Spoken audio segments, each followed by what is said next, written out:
Olá, olá pessoal, sejam todos muitíssimo bem-vindos a mais uma live da nossa super série de lives Rumo à Maturidade. E o tema de hoje é saiba aproveitar as oportunidades, beleza? Então vamos esperar o Instagram dignar-se a avisar a todos vós que estamos cá ao vivo, tá certo? Nesse meio tempo, vocês já sabem o que fazer. Mandem essa live para todo mundo que vocês conhecem.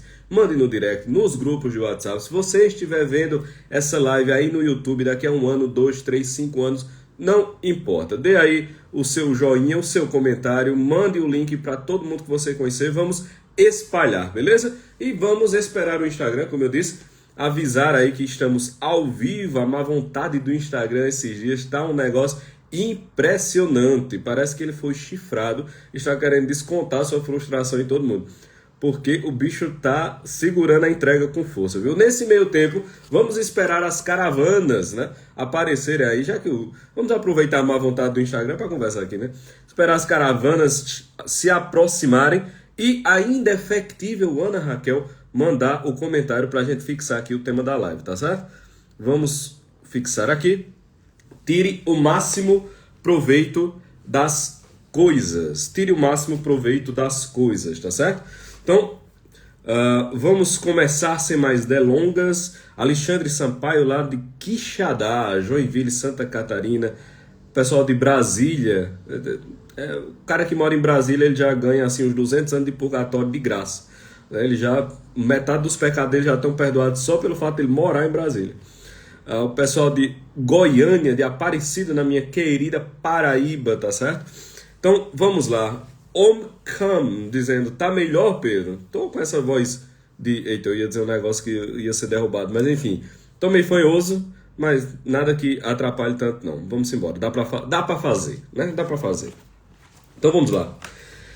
Tirar o máximo proveito das coisas. Para quem chegou de paraquedas nessa série de lives, essa série é baseada neste livro aqui, ó, As 33 Marcas da Maturidade e Outros Ensaios. Nós estamos comentando tópico por tópico desse livro às 12h15, sempre às 12h15 aqui no perfil, beleza?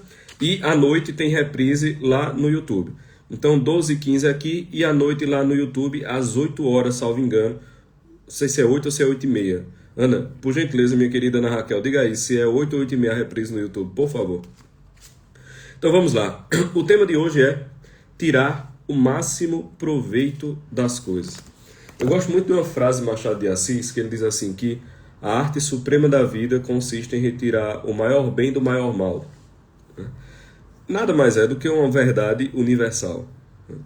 Se nós vivemos fora do Éden, isso significa que em algum momento o mal vai nos tocar, certo? Simples assim. Se o paraíso foi perdido, se o Éden não existe mais, isso significa que em algum momento o mal vai nos tocar. Então que nós vamos ser tocados pelo mal, isso é um fato. Ora, o que vai fazer a destruição ou a redenção é a maneira como a gente reage ao fato do mal nos tocar, e ele irá nos tocar, certo? Então, a gente tem que partir desse ponto, né? Às vezes a revolta que nós sentimos com relação às coisas é porque a gente não admite que aquilo que a gente considera um mal, um infortúnio, que aquilo que a gente considera uma frustração, aquilo que a gente considera uma injustiça, nos toque. No final das contas é isso. Você olha para aquilo chegando perto e para você é inadmissível que aquilo lhe toque. Que toque o outro, nossa, que pena. Mas é como se fizesse parte do jogo da vida. Então, quando nós escutamos notícias de acidentes trágicos, quando nós escutamos notícias de mortes repentinas, de doenças avassaladoras, ou mesmo de tragédias menores, né, mas ainda assim dolorosas, empregos que se perdem, comércios que quebram, casamentos que terminam, namoros que terminam de uma maneira mais trágica. Quando a gente vê essas coisas, né, pessoas desaparecidas, por exemplo, que eu considero um dos maiores dramas que alguém pode passar, é de alguém desaparecer, me parece um drama muito maior do que de alguém que você ama morrer. Porque de uma maneira ou outra, aquele ciclo está fechado, a história está fechada. Então, você sabe o que fazer, você vai viver o luto a partir daquilo, né? Um desaparecimento, você não tem a história fechada. Você sempre tem aquela possibilidade de surgimento, e aquela possibilidade quase que ela fica repisando o primeiro dia do desaparecimento, a primeira semana do desaparecimento. Então você não tem tempo sequer de viver o luto, porque o luto não aconteceu ainda, né? Então, assim, me parece uma das situações mais dramáticas que alguém possa passar é um desaparecimento. E muitas pessoas simplesmente desaparecem. Muitas famílias passam por esse drama. Então, a gente escuta essas histórias e a gente se compadece, obviamente. Ninguém aqui, pelo menos eu espero, né, é psicopata, e ainda que seja psicopata, está tentando ter um grau de consciência para evitar que sua psicopatia atinja os outros. Mas ninguém acha assim, meu Deus, que estranho isso acontecer. Não é esse sentimento que nos bate. A gente fica triste, se compadece, mas a gente entende que aquilo é uma possibilidade. Quando essas possibilidades tão óbvias nos outros, tão óbvias para o resto da humanidade, chegam perto da gente, a coisa toma ares de absurdo. Vocês já notaram isso? A coisa toma ares de absurdo. Como assim comigo? Como assim eu fiquei doente?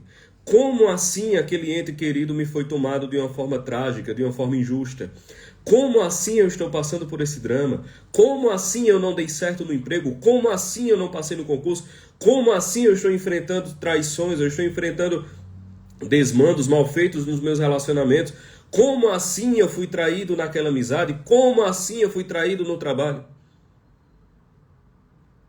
Vocês percebem a diferença de tratamento que a gente dá quando o mal chega perto da gente? Pois bem, essa diferença de tratamento é que nos leva a uma certa insanidade e uma certa incapacidade de resolver o problema que nós estamos reclamando de existir. Entende? Por quê? Porque é o seguinte, minha gente. Se a gente coloca na cabeça de que nós estamos sujeitos a ser tocados pelo mal, e que, veja, escute isso que eu estou dizendo, de verdade. Eu sei que é difícil, porque é difícil para todo mundo mesmo, mas escute isso. E que não existe uma injustiça real nisso. Escute isso que eu estou dizendo. O mal que lhe tocou pode ter sido uma injustiça causada contra você, tá certo? Alguém lhe passou a perna, isso é injusto. Beleza, objetivamente injusto. Mas entenda, o mal lhe tocar não é uma injustiça per si. Você tá entendendo o que eu estou querendo dizer? Porque nós não estamos no Éden. O paraíso já foi perdido. Então a gente está caminhando no vale de lágrimas. Entende? O mal nos tocar não é uma coisa inédita e inesperada. Não é uma coisa injusta por si mesma. Tá entendendo? Quando a gente tira do coração esse sentimento de injustiça por ter sido alvo do mal, aí a gente começa a vencer o mal. Porque é aquilo que nós já falamos em outras lives, entendeu? Se você se espanta com o tamanho do mal, você já se submeteu ao mal. Porra, isso eu aprendi com o meu mestre Olavo, né? Meu mestre me ensinou isso. Quando você se espanta com o tamanho do mal, você já se submeteu ao poder do mal. Toda vez que a gente é tocado pelo mal e se sente profundamente injustiçado por aquilo, veja, eu não estou falando nem do desconforto do momento, da tristeza, nem até da raiva do momento. Eu não estou falando daquele mau gosto na boca, daquele mal... Eu não estou falando disso. Isso vai acontecer. Estou falando assim, você ficar na sua estrutura mais íntima, sabe? Você ficar completamente tomado de espanto, completamente tomado de revolta, porque o mal lhe tocou. Cara, se isso acontecer, você já perdeu. Quando a gente entende que não é uma injustiça contra nós o fato do mal nos tocar, aí a gente começa a vencê-lo, porque ele começa a perder força. Porque a gente não fica espantado com o tamanho do mal, entendeu? Claro, você não fica contente, né? Mas você não fica espantado com o tamanho do mal. Entende? O cara chegou lá e foi traído no trabalho, ó. Alguém que você ajudava, alguém que você jamais imaginou que pudesse fazer tal coisa, pelo menos naquele momento, vai lá e pá, faz uma pilantragem com você, você é demitido por conta daquela sacanagem. Veja, a sacanagem aconteceu, foi real, a maldade, a malícia foi real, A injustiça foi real, nesse sentido, né? Mas o fato daquilo ter acontecido com você não foi algo que fugiu da ordem cósmica, tá entendendo? Não foi algo que destruiu o tecido da realidade. Não, foi assim. O mal tocou um homem que caminhava fora dos portões do Éden. Simples assim. Entende? Você estava fora dos muros do Éden e o mal lhe tocou. E aí você olha para aquela situação e diz, caramba, fulano fez isso, isso e isso. Que sacanagem. E aí a maturidade de não se sentir profundamente injustiçado vai fazer você mover-se a quê? A pensar assim, certo, beleza. E o que é que eu faço agora com isso que aconteceu? Pronto. Aqui o cara começou a ser maduro. Porque quando você está se sentindo muito injustiçado pelo mal lhe tocar, você não está tão preocupado em consertar o mal que aconteceu. Você não está tão preocupado em encontrar uma solução real para aquilo. Você está preocupado em dizer a todo mundo o quão injusto foi o mundo com você. Você está preocupado em lamber as próprias feridas. Você está preocupado em olhar-se como o sofredor, em olhar-se como a vítima. Você está preocupado com isso. É um movimento natural, pô. É um movimento natural. É aquela cena, eu gosto muito dessa cena. Eu gosto muito dessa cena do Evangelho, sabe? A cena do Evangelho em que o paralítico está lá numa piscina e havia uma tradição de que quando as águas da piscina se agitavam do nada, era sinal de que uma criatura angélica tinha tocado aquelas águas e quem entrasse primeiro na água receberia a graça da cura. Então, muita gente ficava ali à beira daquela piscina esperando esse momento místico acontecer, né? E tinha um paralítico que estava à beira dessa piscina há 34 anos. Veja, o que eu tenho de vida, ele tinha de paralisia à beira da piscina. Né? Então ele estava lá há 34 anos. E Nosso Senhor aparece, pergunta a ele o que é que ele quer. Né? E é muito curioso porque, veja, eu estou há 34 anos sem poder me movimentar. Recebendo todo tipo de insulto, de humilhação, dependendo dos outros. Frustrado por não ter conseguido entrar na água porque eu sou paralítico. E aí ele está tão frustrado com o mal ter tocado ele, dele não conseguir entrar na água, que ele está diante da pessoa que pode curar a paralisia. A pessoa pergunta o que ele quer. Qual era a resposta dele? Eu quero andar. Me levanta aqui, homem, eu quero sair daqui. Ele faz isso? Não. Sabe qual é o primeiro movimento dele? É reclamar. O que pergunta a ele o que é que ele quer, ele faz, Senhor, faz 34 anos que eu estou aqui na beira desse lago e não tem ninguém que me jogue na água quando ela se movimenta. E toda vez que eu entro, uma pessoa entrou na minha frente e foi curado. Veja, o cara estava com a solução na mão, meu irmão. Só que ele estava tão puto. Ele estava tão puto com a situação. Ele estava tão revoltado. Ele estava tão frustrado. Ele estava tão magoado com o negócio. Que o primeiro movimento dele não foi resolver, pô. O primeiro movimento dele não foi resolver. O primeiro movimento dele foi reclamar e dizer o quanto ele tinha sido injustiçado. Cristo só faltou dizer, meu amigo, eu já sei disso, eu tô vendo. Você acha que eu sou cego? Eu tô vendo um negócio, eu quero saber o que é que você quer. Eu quero saber o que aconteceu, não. Eu sei o que aconteceu, por isso que eu tô aqui. Eu quero saber o que é que você quer. Aí, nesse segundo momento, é que ele diz, é que ele fala. Mas vocês percebem que ele estava com a coisa na mão. Mas a mágoa estava tão grande, a mágoa de ter sido tocado por aquele mal estava tão grande, que a solução não era o suficiente, entendeu? A solução não era o suficiente, quer dizer, ficar bom não era o suficiente. Por quê? Porque o suficiente era expor a injustiça que estava sofrendo. Então a solução ficou para um segundo momento. O primeiro momento foi de expor a injustiça. Porque como pode aquilo ter acontecido com ele? Cara, em boa parte das coisas da vida, a gente está nesse tipo de paralisia, sabia? A gente tá igual esse cara. Porque, veja, das coisas que mais lhe doem, né? Perceba que às vezes parece mais necessário reclamar, mais necessário afirmar que todo aquele mal aconteceu do que procurar uma solução para aquilo.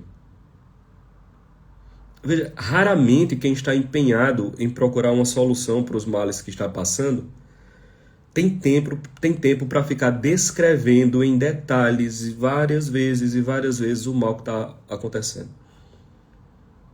Raramente. Raramente.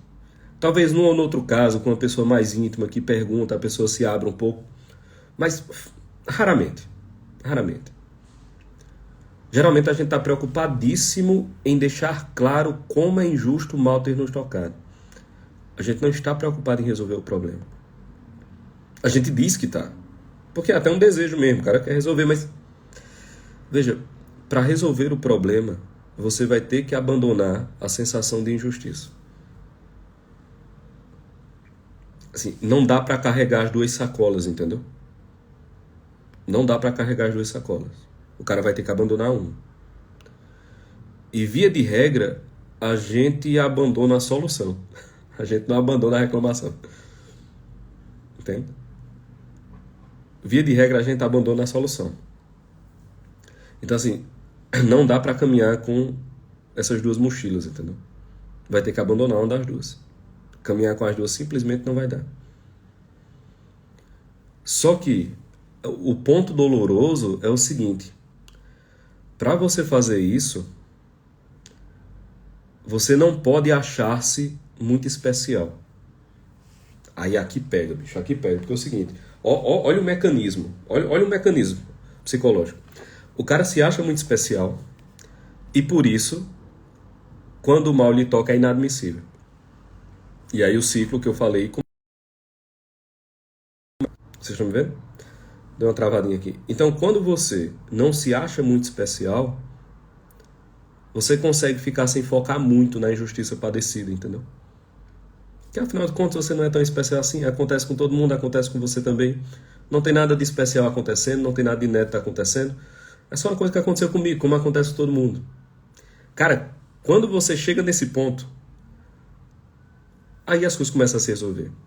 Mas veja, não dá pra chegar nesse nível de maturidade se achando muito especial. Cara, não dá. Não dá. Como assim fulano me traiu? Ô meu filho, e você é quem pra fulano não lhe trair?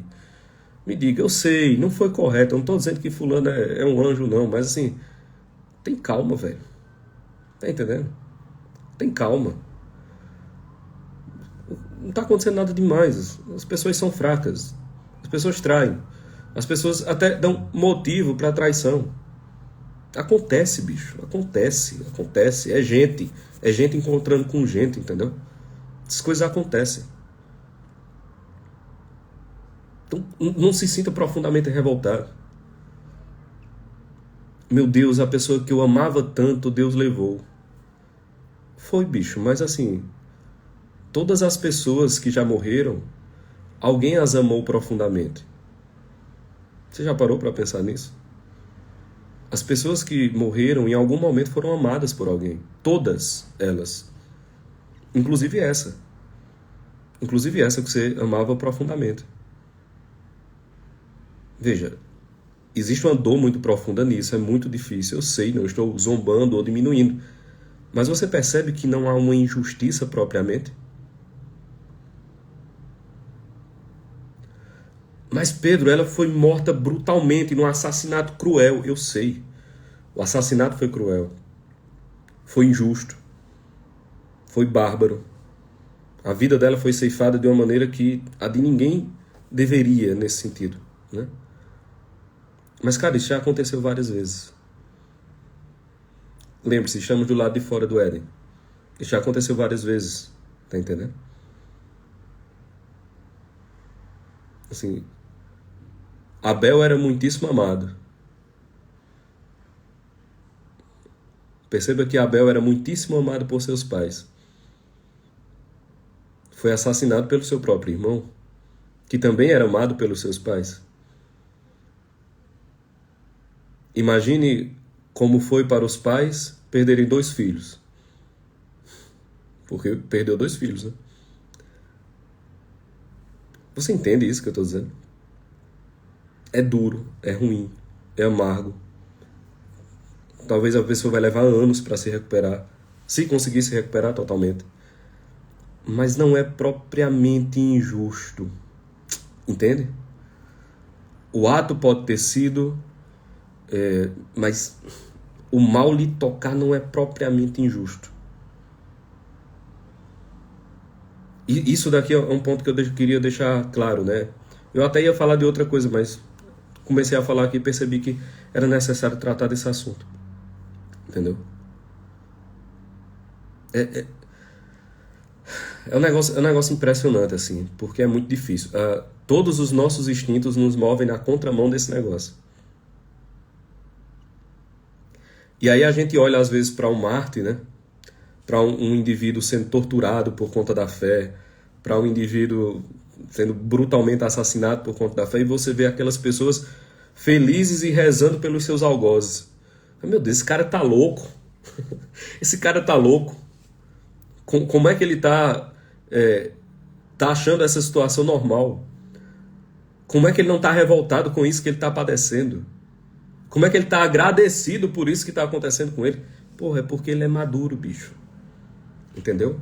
Ele é maduro. Ele chegou num ponto de entender a ordem das coisas por trás da aparente confusão. Entende? Por trás dos fenômenos, né? Por trás da aparência das coisas, ele conseguiu perceber a ordem. Ele conseguiu ter inteligência, né? Ler dentro, penetrar a realidade. Você entende? E mais ainda, minha gente, quando nós colocamos dentro desse raciocínio a ação da providência, aí é que a gente vê que a injustiça é um negócio muito mais dos nossos defeitos do que da realidade. Entende? Porque a nota final do que é bom e do que é mal só pode ser dada quando você conhece o conjunto das causas e das consequências. Aí você percebe quem alcançou o bem final por conta daquele mal aparente e quem alcançou o mal final por conta daquele bem aparente. Então, quando o arco da história for revelado, a gente vai ver que muitos bens aparentes terminaram causando o mal completo final. E a gente vai ver que muitos males aparentes terminaram resultando no bem completo final. Vocês entendem isso? Pra gente saber mesmo se uma coisa foi boa ou ruim, cara, a gente teria que ter acesso ao conjunto do acontecer histórico. A gente teria que ter acesso à primeira causa e teria que ter acesso à última consequência. A gente teria que ver o arco da história inteiro. Aí a gente saberia o que cada coisa teve de peso em cada momento da história e no que resultou. E a gente diria, rapaz, isso aqui foi bom porque isso aqui causou tal coisa no final. Isso aqui foi mal porque isso aqui causou tal coisa no final. Mas tu sabe, bicho. Tu sabe. Tu é o alfa e o ômega, o começo e o fim. Tu compreende o arco da providência inteiro, todos os movimentos da história. Não compreende. Eu não compreendo. Os anjos não compreendem. Só em um lugar existe essa informação. É na mente divina. Apenas a inteligência divina ela consegue abarcar o arco da providência. Porque ele desenhou o arco da providência, né? Então, só a inteligência divina consegue ver todas as coisas num único momento, de um único jeito, num único ato de inteligência. Então, essa informação nós não temos como ter acesso. Mas a gente tem como ter acesso ao seguinte, de que alguém detém essa informação e que a pessoa que detém essa informação é inacessível ao mal. Ou seja, nenhum ato permitido ele pode ser essencialmente mal. Por quê? Porque quem permite é inacessível ao mal. Então, se Deus não pode produzir o mal, Isso significa que qualquer mal dentro do arco da providência é um mal aparente. Entende? Não é um mal real. Por quê? Porque não é um mal absoluto. Ele sempre pode ser revertido em um bem maior. Sempre, sempre, sempre, sempre. Pode ser revertido em um bem maior. Por quê? Porque a substância que dá a ordem ao arco providencial é a bondade. Logo, qualquer mal aparente, ele pode ser convertido em bondade, porque a substância da realidade é boa. Você percebe? Vocês conseguiram pegar isso? Vou só repetir o raciocínio. Se a vontade que mantém o arco da providência é boa, isso significa dizer que todo mal dentro do arco da providência é aparente, não é absoluto. Porque a substância que sustenta a providência é a bondade. Está entendendo? O acontecer histórico é sustentado pela bondade. Vocês percebem isso?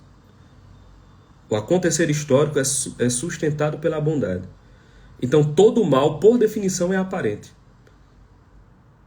Não é um mal real, no sentido de que ele nunca vai ser capaz de substituir a bondade que é a substância da realidade.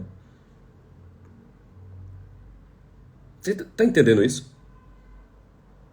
Vocês pegaram isso? Cara, eu sei que é mais fácil explicar do que viver esse negócio, sabe? Eu sei disso, pô. Meu Deus do céu, se eu conseguisse viver isso aqui que eu falo pra vocês, eu era Padre Pio. Eu não tava nem aqui falando pra vocês, né? Então, não tem pra onde correr. É mais fácil falar sobre esse assunto do que viver esse assunto. Mas pelo menos coloca isso na inteligência, cara. Se ainda não dá pra colocar isso... Se ainda não dá pra colocar isso na carne, entendeu? Se ainda não dá pra colocar isso como uma batida do coração, assim, como uma coisa natural, tão natural quanto respirar. Se não dá pra fazer isso, mas pelo menos colocar na inteligência, sabe? Eu vou ser bem sincero com vocês. Minha vida mudou muito. Mudou muito. Não tô dizendo que mudou assim, que eu me tornei uma pessoa melhor. Porra nenhuma. Mas mudou assim a visão, né, da realidade. Quando você começa a olhar com clareza que a realidade é boa. Que a substância da realidade é a bondade. Que o acontecer histórico é sustentado por uma vontade bondosa. Cara, quando isso começa a acontecer, tudo muda, bicho. Sua inteligência se abre. Cara, a inteligência... Deixa eu dizer um negócio a vocês. A inteligência se abre quando você percebe essa verdade. Muita gente... Qual livro eu leio? Bicho, cala a boca, velho. Deixa eu falar em livro. Eu sei que é importante, mas tem um outro livro escrito, entendeu? A realidade é um livro. Porque a realidade, ela foi feita pelo verbo. A realidade é palavra divina, meu queridão. Entendeu? O mundo é um livro aberto. O mundo é a coletânea dos Fiat. Né? Não do carro, mas do faça-se. Né? O mundo é a coletânea de todos os faça-se da criação. Então, o Fiat que tudo produz, faça-se, Fiat Lux, faça-se a luz. O verbo que cria tudo, é só você abrir o olho, cara. Tá entendendo? Perceber qualquer sentido que seja. Então, assim, quando você nota que existe uma bondade por trás dos acontecimentos, quando você nota que o acontecer histórico é sustentado pela bondade, por mais absurdo que pareça tudo que existe nesse vale de lágrimas, você fica mais blindado ao mal. Tá entendendo?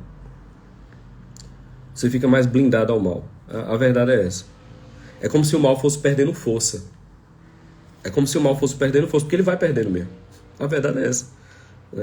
A força do mal é a força da autoridade. É aquele negócio assim. Só existe autoridade enquanto existe alguém que está propenso a respeitá-la, né?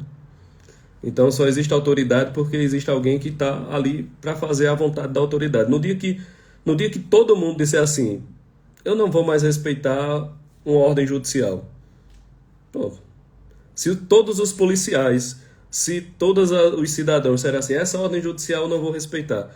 Aquele juiz que emitiu a ordem vai fazer o quê, meu filho? Ele vai fazer o quê? Ele vai ficar gritando em praça pública e ninguém vai ficar escutando ele, porque ninguém mais vai obedecê-lo, entendeu? Então essa autoridade ela só existe enquanto tem gente disposta a obedecê-lo. Mais ou menos, o mal ele funciona desse jeito. Tá entendendo? O mal ele funciona desse jeito. Ele só tem força enquanto existem pessoas dispostas a espantar-se com o tamanho dele. Então, enquanto existir alguém disposto a se admirar com o tamanho do mal, o mal tem força. No dia em que todo mundo não se admirar mais com o tamanho do mal, o mal perde a força imediatamente. Ele vira aquele juiz gritando em praça pública com a caneta na mão e todo mundo fazendo as compras, passando e conversando sem olhar para ele. O mal vira isso. Porque no final ele sempre foi isso. Porra, ele sempre foi isso. O mal é um encantador de serpente, bicho. Ele é um mágico. Não tem realidade, só tem truque. Entendeu? Os truques são, né, espantosos, é verdade, mas é truque. Os truques são muito astuciosos. A mecânica dos truques é muito inteligente. A amarração é muito bem feita. A ilusão é muito bem montada, mas é truque. Tá entendendo? Mas é truque. Então, perceba que quando você vê o apóstolo Paulo falando assim, todas as coisas concorrem para o bem, né, daqueles que amam a Deus, ele não dá essa explicação aqui que eu dei. E se ele tivesse dado, ele teria dado infinitamente melhor, obviamente, né? Obviamente. Mas assim, por ser muito mais inteligente do que eu e muito mais iluminado pela graça do que eu, ele conseguiu condensar boa parte dessa explicação numa frase. É exatamente esse o ponto. Todas as coisas concorrem para o bem por isso, tá entendendo? Então assim, vamos amarrar aqui o que a gente estava, tudo que a gente estava conversando, né? Então, o cara percebe que o mal existe, mas você não se escandaliza com isso. E não se escandaliza disso lhe tocar. E você não se escandaliza como? Basicamente através de dois movimentos. O primeiro é perceber-se pequeno. Perceber que não é tão importante assim. Então, nós diríamos que é um movimento de humildade. O outro é perceber que a providência é sustentada, aliás, que as coisas são sustentadas por uma providência bondosa. E que a substância da realidade é o bem. Isso significa dizer que todo mal é aparente, nenhum mal é real. Percebe? Então, quando isso acontece, o cara começa a ficar forte e o mal começa a perder força. Tá entendendo? Renata Faria, PSI, falando aqui de psicologia, né? Veja, o grande trabalho de um terapeuta é fazer a pessoa que está sentada à sua frente perceber a bondade subjacente ao mal aparente que ela lhe traz como demanda. Então o terapeuta senta na frente de alguém, essa pessoa tem um mal que vai expor ao terapeuta. O que ele tem que fazer é mostrar à pessoa que aquele mal que ela está expondo é aparente. Aquele mal não é irrevogável, aquele mal não tem poder absoluto, aquele mal não tem a nota final da vida dela. Quando ele faz ela perceber, quando o terapeuta faz a pessoa perceber isso, o que ele está fazendo é tornando a pessoa mais forte diante do mal. Exatamente por perceber que aquele mal é um truque. Por quê? Porque existe uma bondade na realidade. Você entende? É isso que um terapeuta faz, pô. O terapeuta não faz outra coisa. É por isso que existem muitas técnicas, sabe? E todas são válidas e o cara tem que saber mesmo. Mas toda técnica tem que ser amarrada pelo amor. Em que sentido? A única coisa que cura mesmo é o amor, entendeu? A única técnica terapêutica é amar o paciente. Você se importa com aquela pessoa, você se importa com a vida dela, você não julga ela, não importa o absurdo que ela lhe traga. Você entende ela, tenta entender o que ela está pensando, tenta entender o que ela está fazendo, tenta entender a maneira como ela enxerga o mundo. E aí você tem misericórdia de tudo aquilo e tenta apresentar uma bondade à pessoa. Pronto. Essa é a técnica terapêutica por excelência. Entendeu? Claro, você tem correntes psicológicas correntes terapêuticas para fazer isso, cada uma com uma determinada abordagem, né? Obviamente. Mas a única abordagem que funciona é amar a pessoa que está sentada na sua frente, entendeu? E tentar mostrar a ela que o bem existe, que a bondade existe. Eu tô falando demais, eu sei, né? Mas, cara, fixa isso de verdade. Fixa isso de verdade. O bem existe. Tá entendendo? O bem existe. Tu levou uma topada, porra, o bem existe. Perdeu um horário, o bem existe. Perdeu um voo, o bem existe. Recebeu o diagnóstico de uma doença, o bem existe. Recebeu um não, o bem existe. Foi traído, o bem existe. Se decepcionou profundamente com alguém, o bem existe. Passou por uma tragédia violenta, brutal, fora da curva, o bem existe. Recebeu alguma incapacidade por um acidente, o bem existe. Nasceu com alguma doença genética, o bem existe. Alguém que você ama muito está sofrendo demais, o bem existe. Alguém que você queria ver mudar e não muda há 10, 20, 30 anos, cara, o bem existe. Tá entendendo? É botar isso na cabeça o tempo todo. O bem existe. O bem é real. O bem é real. Todo o resto é ilusão. O bem é a única coisa que é real. Cara, não adianta espantar-se com o tamanho do mal, bicho. A única coisa espantosa é a bondade de Deus, meu querido. A única coisa realmente grande, realmente espantosa é a bondade de Deus. Todo o resto é ilusório. Então assim, o bem existe, porra. Pense aí na coisa que mais lhe magoou agora. A coisa que mais lhe magoou agora, bicho. Pense aí, pronto. E diga assim, o bem existe. Eu odeio o meu trabalho. O bem existe. Eu tô afogado em dívidas. Cara, o bem existe. Eu tô tenso com a gravidez da minha esposa. Eu tô tenso com o trabalho do meu marido. O bem existe. Eu detesto uma característica física minha. A minha vida inteira eu detestei isso. Cara, calma. O bem existe. Tá entendendo? Eu tô tentando mudar um defeito há meses, há anos, e eu não consigo. Cara, calma. O bem existe. Tá entendendo isso? É pra ficar assim na cabeça martelando, sabe?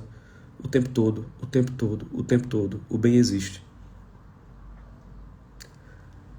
A gente acha que sabe disso.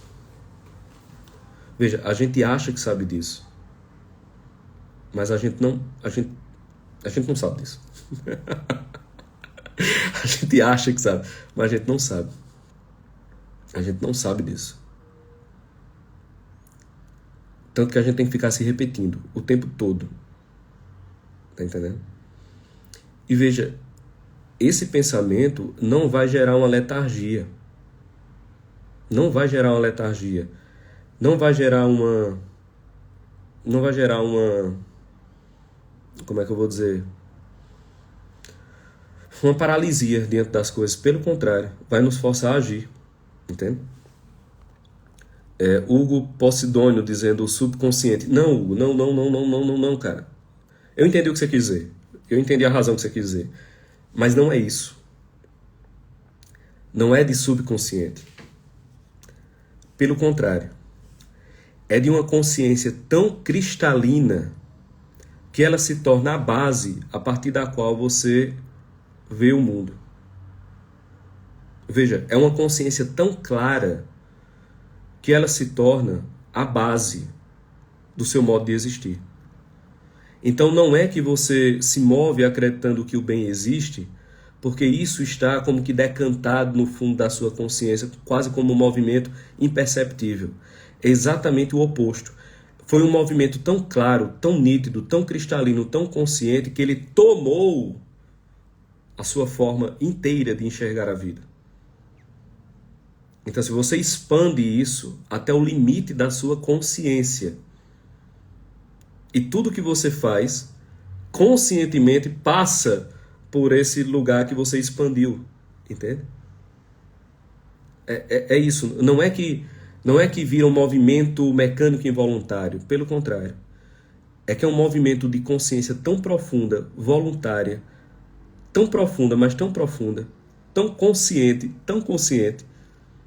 que toma o espaço inteiro da sua visão. Então você enxerga o mundo a partir disso, você sente o mundo a partir disso, você se move no mundo a partir disso. Entendeu? Então não é um movimento inconsciente assim. Eu entendo o que você quis dizer, tá certo? Eu só quis aproveitar o gancho para limpar um pouco a definição. Tá certo? Para limpar um pouco a definição. Cadê? Deixa eu ver aqui. Cadê? Deixa eu ver mais alguma pergunta. Mais alguma coisa? Eu já tô aqui mesmo, se vocês quiserem perguntar, falar alguma coisa. Você precisa trabalhar, né? Eu não sei vocês, mas eu sou blogueiro, eu não trabalho, então eu tô aqui o tempo for necessário. Mas é isto, né? Jana Medeiros dizendo assim, não é otimismo. Veja, aqui também tem um outro ponto. O otimismo ele é importante, ele é necessário. Mas há certos momentos em que o otimismo ele não faz sentido. Entende? Por quê? Porque o otimismo ele ainda lida com um certo conjunto de probabilidades naturais. O que é que eu quero dizer? Veja, furei o pneu às 2 da manhã numa estrada razoavelmente movimentada.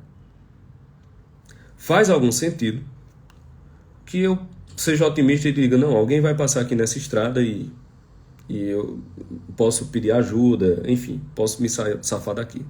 Isso é otimismo. Ele lida ainda com um conjunto de probabilidades naturais. A esperança, e perceba, nós estamos aqui falando de uma realidade conexa à esperança. Por quê?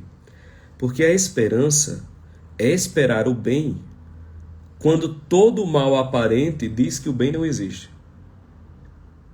Porque a esperança não é fundada naquilo que você percebe da realidade. A esperança é fundada na pessoa que sustenta a realidade. Então a esperança não é uma confiança que as coisas podem acontecer porque elas têm uma razão para acontecer nesse mundo. A esperança é uma confiança de que as coisas que acontecem nesse mundo são sustentadas por uma bondade.